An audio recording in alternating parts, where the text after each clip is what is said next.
wabarakatuh. Saya Andi Husnul Hatimah dari Program Studi Pendidikan Guru Sekolah Dasar Fakultas Ilmu Pendidikan Universitas Negeri Makassar. Nah, pada video kali ini saya akan membahas mengenai konsep, landasan, dan 10 model pembelajaran terpadu di sekolah dasar. Untuk lebih jelasnya, mari saksikan video selanjutnya. Konsep pembelajaran terpadu. Pembelajaran terpadu merupakan salah satu pendekatan pembelajaran yang memadukan atau mengaitkan pokok bahasan menjadi satu yang berkaitan untuk memberikan pengalaman bermakna kepada siswa. Menurut Prabowo, tahun 2002 menjelaskan bahwa pembelajaran terpadu adalah suatu proses pembelajaran dengan melibatkan atau mengaitkan berbagai bidang studi. Pembelajaran terpadu juga merupakan pendekatan yang melibatkan beberapa bidang studi. Nah, pembelajaran terpadu berawal dari pengembangan skema-skema pengetahuan yang ada di dalam diri siswa. Hal ini diungkapkan oleh Majid pada tahun 2014. Hakikat pembelajaran terpadu, sistem pembelajaran yang memungkinkan siswa secara individual maupun kelompok untuk aktif mencari, menggali, menemukan konsep, serta secara holistik, bermakna dan otentik. Aktif artinya berkontribusi dalam proses menemukan dan membangun konsep. Kemudian holistik artinya menyeluruh atau utuh, tidak berkotak-kotak. Bermakna artinya pengalaman langsung dan dapat ditemukan atau diterapkan dalam kehidupan. Otentik artinya sesuai dengan fakta atau kenyataan. Landasan pembelajaran terpadu terdiri dari 3, yaitu yang pertama, landasan filosofis, kemudian yang kedua, landasan yuridis, dan yang ketiga, landasan psikologis. Landasan yang pertama yaitu landasan filosofis. Landasan filosofis terdiri atas 3 aliran. Yang pertama, aliran progresivisme, yang kedua, aliran konstruktivisme, dan yang ketiga, aliran humanisme. Aliran progresivisme yaitu pembentukan kreativitas, pemberian sejumlah kegiatan, suasana yang alamiah atau bersifat natural, dan memperhatikan pengalaman siswa. Sedangkan aliran konstruktivisme artinya pengetahuan tidak dapat ditransfer begitu saja dari seorang guru kepada anak atau peserta didik, tetapi harus diinterpretasikan sendiri oleh masing-masing peserta didik. Yang ketiga adalah aliran humanisme. Maknanya, aliran ini melihat siswa dari segi keunikan atau kekhasannya, potensinya, dan motivasi yang dimilikinya. Kemudian landasan yang kedua yaitu landasan yuridis.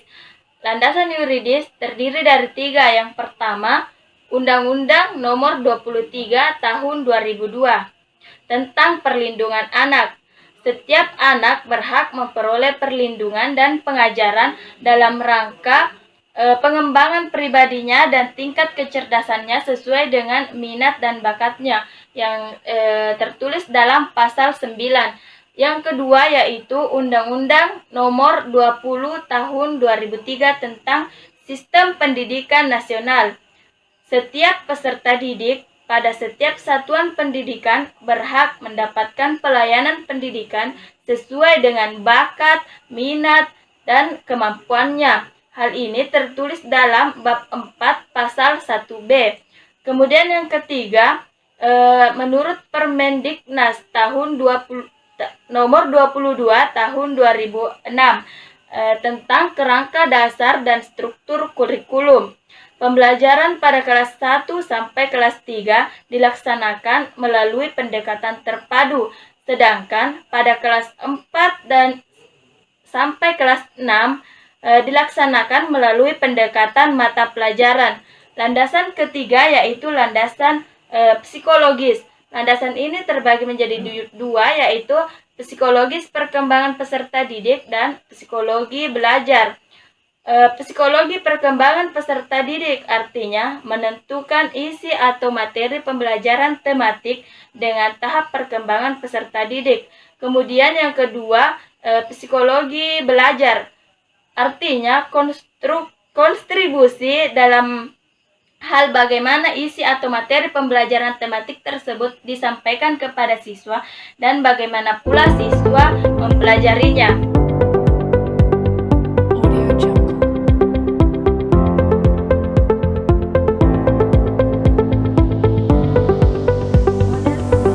Fragmented adalah model yang secara konvensional atau secara tradisional.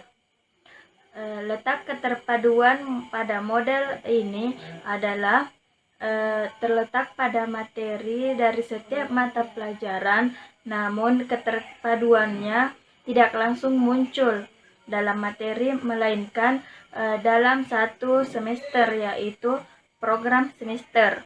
Kelebihan dari model fragmented yang pertama, guru dapat menyiapkan bahan ajar sesuai dengan bidang keahliannya dengan mudah menentukan ruang lingkup bahasan yang diprioritaskan dalam pengajaran. Yang kedua, materi pengajaran merupakan bentuk yang murni dari setiap disiplin ilmu.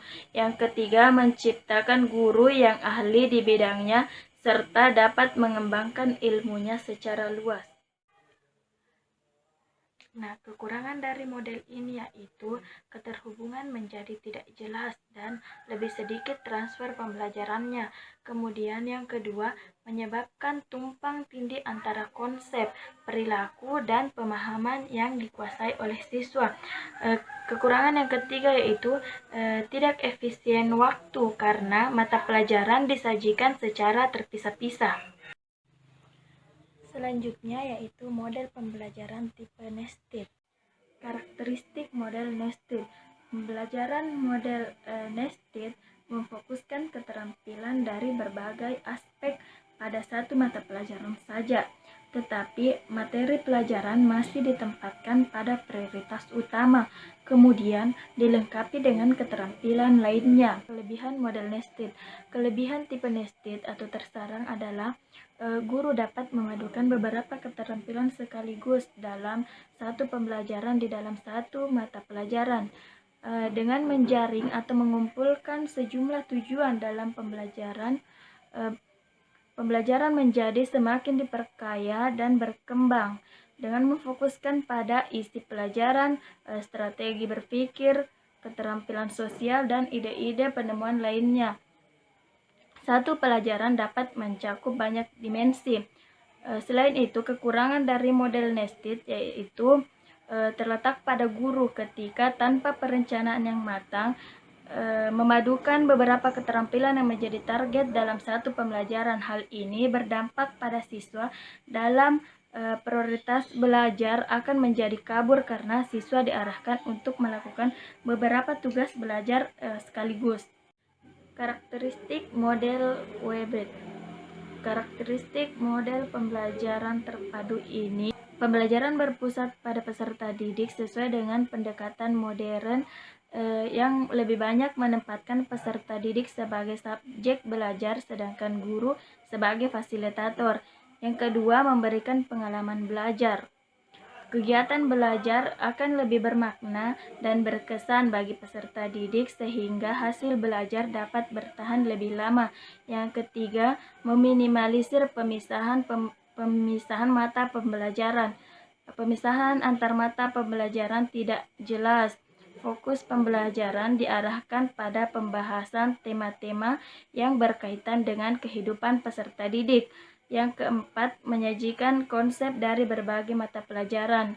Yang kelima, bersifat fleksibel. 6. Hasil pembelajaran sesuai dengan minat dan kebutuhan peserta didik. Kelebihan dari model jaring laba-laba yaitu yang pertama adalah adanya faktor motivasional yang dihasilkan dari menyeleksi tema yang sangat diminati. Yang kedua, model jaring laba-laba relatif lebih mudah dilakukan oleh guru yang belum berpengalaman. Yang ketiga, model ini melakukan perencanaan kerja tim ke dalam satu isi mata pelajaran. Kelemahan dari model ini yaitu yang pertama, langkah yang sulit dalam pembelajaran terpadu model ini adalah menyeleksi tema. Kemudian yang kedua adalah adanya kecenderungan merumuskan satu tema yang dangkal sehingga hal ini hanya berguna secara artifisial dalam perencanaan kurikulum.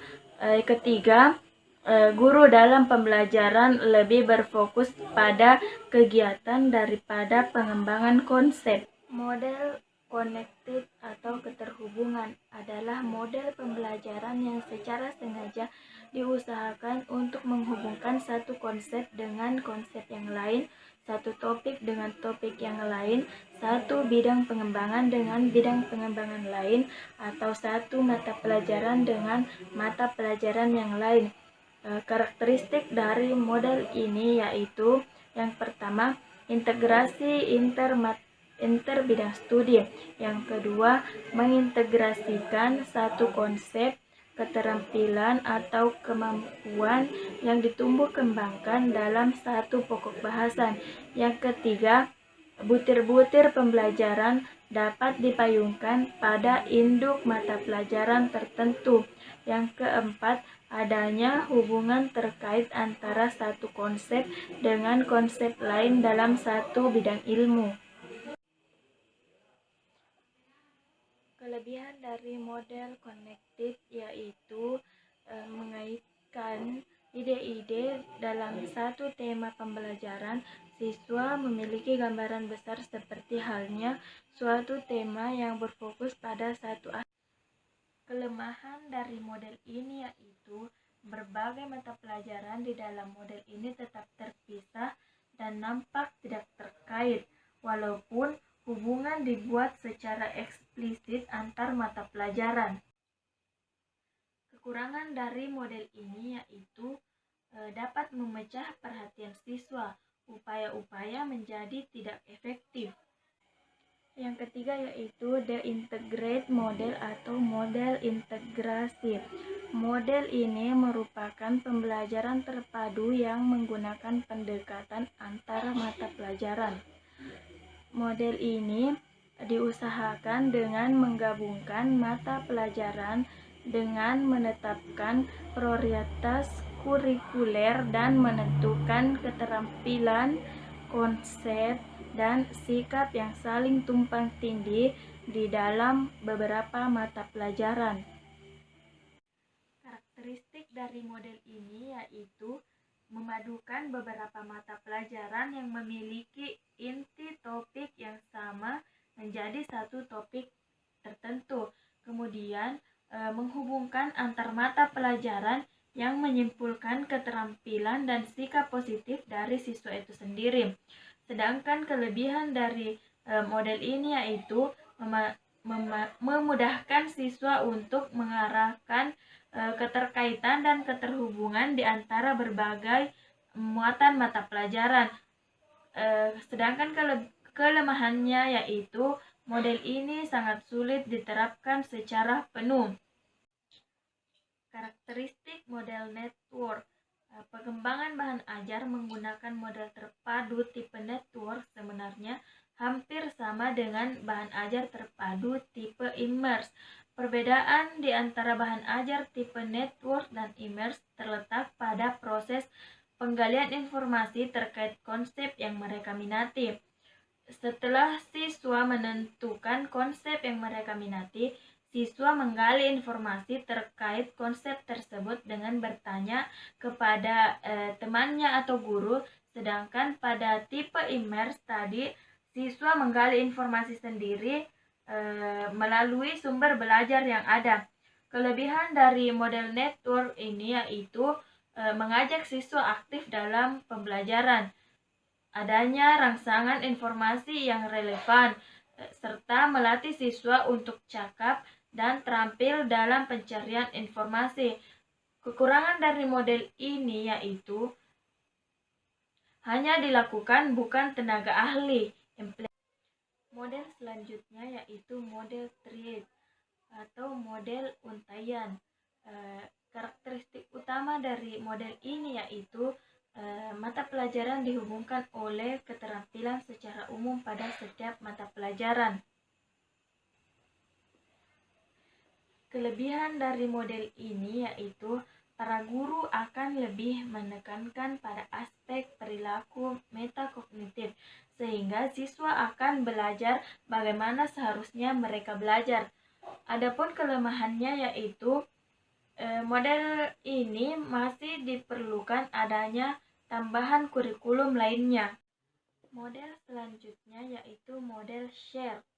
Karakteristik dari model ini yaitu memadukan dua disiplin ilmu yang memiliki konsep, sikap, dan keterampilan yang sama. Memiliki disiplin komplementer, artinya antar ilmu yang satu dengan ilmu yang lainnya saling mengisi atau saling melengkapi. Kelemahan dari model ini yaitu adanya hambatan waktu yang diperlukan untuk mengembangkan model ini. Sedangkan kelebihan dari model ini yaitu dua orang guru dapat menggabungkan jam mata pelajarannya secara bersama untuk menciptakan hambatan waktu yang lebih besar. Model selanjutnya yaitu model immerse.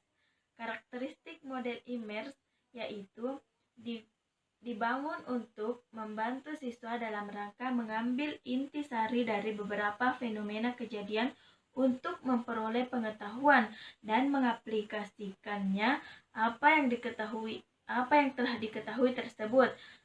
Kelebihan dari model ini yaitu peserta didik mampu memadukan semua data dari setiap bidang ilmu atau bidang pelajaran. Kekurangan dari model immerse ini yaitu guru tanpa menguasai tahapan kemampuan belajar siswa akan mempersulit pelajaran diskusi. Model selanjutnya yaitu model sequence. Karakteristik model ini yaitu konsep atau materi dari berbagai mata pelajaran yang akan dipadukan disajikan dalam satu proses pembelajaran yang sama. Konsep atau materi pelajaran yang telah diurutkan pada masing-masing mata pelajaran diajarkan secara paralel. Kelebihan dari model sequence yang pertama bagi guru, dengan mengatur urutan topik, bab, dan unit, guru dapat membuat prioritas kurikuler, tidak sekedar mengikuti urutan yang sudah dibuat dalam buku teks. Sedangkan bagi siswa, murid-murid melihat guru di mata pelajaran yang berbeda, isi mata pelajaran yang berbeda, dalam waktu yang berbeda, guru membuat poin, topik, bab, atau unit. Maka siswa dapat memperkuat pengetahuannya dan mendapatkan pembelajaran yang lebih bermakna. Sedangkan kelemahan dari model sequence ini yaitu topik atau unit pada satu mata pelajaran disusun dan diurutkan bertepatan dengan unit mata pelajaran yang lainnya. Ide atau konsep yang sama pada satu mata pelajaran diajarkan juga pada mata pelajaran lain, walaupun tetap pada pengajaran yang terpisah.